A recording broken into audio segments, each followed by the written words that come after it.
Hey guys, thanks for coming back. Thanks for finding me. As many of you know who watch a lot of my stuff, I'm an oral surgeon. And what I do mostly in the office is wisdom teeth, dental implants, trauma, things like that. That's generally what I show on my Dr. Wahan social media accounts. When I record those surgeries and procedures, I'm usually wearing a special head camera with a light.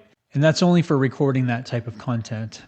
For the most part, when I'm working in the office, I'm actually wearing a headlight separate from that because it's better. The camera light is not that great. So when I'm not recording, I'm always wearing something else. And so I was kind of shopping around for different options. I've been practicing 18 years. I've used so many different lights and loupes and things like that. As an oral surgeon, I'm standing for pretty much every case that I do. And I need a light. I need some sort of magnification. It's super helpful. The issue that oral surgeons and some specialists run into that do anesthesia and so forth is loupes are super helpful, but I can't use the super high powered loupes. So the most I usually use, if I use loupes at all, these are from Q Optics. I also have some from Design for Visions.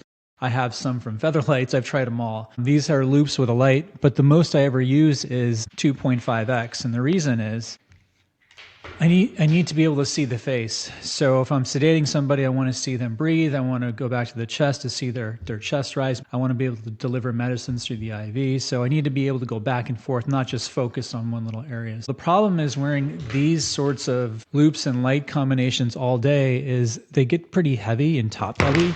I just dropped that battery, but they get pretty top heavy. And so after a while, they leave these huge marks and it's tricky, and especially with the light on top. So I switched from that to headlights. And before about the last 5 years, I was using a Biolumix. This is what you get when you get a Biolumix. I've had this for a while now. It's relatively inexpensive. They're all pretty expensive, but this one's relatively inexpensive compared to a lot of them. So it's probably like $1,600, $1,700. And it is a lot because it's kind of flimsy. If you really look at the way it's made, I don't even think it's can be worth, a couple $100. I just don't know.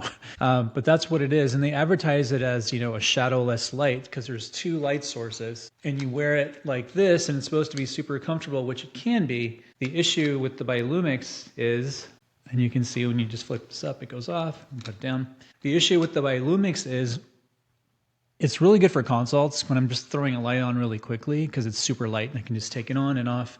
But for a lot of procedures on my little head, it's tricky because I'm doing this and I'm looking at an upper tooth or something and this thing starts to slide off all the time and it's not super stable that way. So Biolumix works. I use it mostly now for consultations if I use it at all, just because it's light.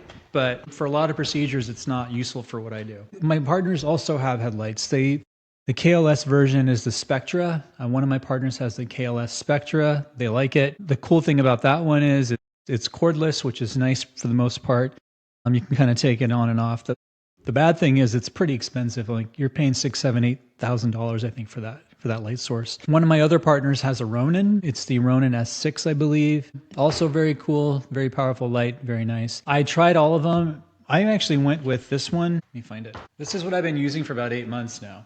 This is the Anova Quest, and I kind of went with this one just because for a couple of reasons. One, it was priced better, but also I thought it was a little bit more comfortable to wear. It also has this back part. You can't really see it here, but this back part's a little thicker, kind of holds itself in place better. So when I put it on, basically, here, I can just clip it to this cord. Let's just clip behind my back, and then you're in business, basically. So the good thing about this light is it's super bright. And these are the batteries that basically come with it. But one battery has lasted me the whole day, every day. So I don't ever have to change batteries, and I've been using it every day almost for 8 months. The one battery holds enough charge literally for the whole day. So it's nice.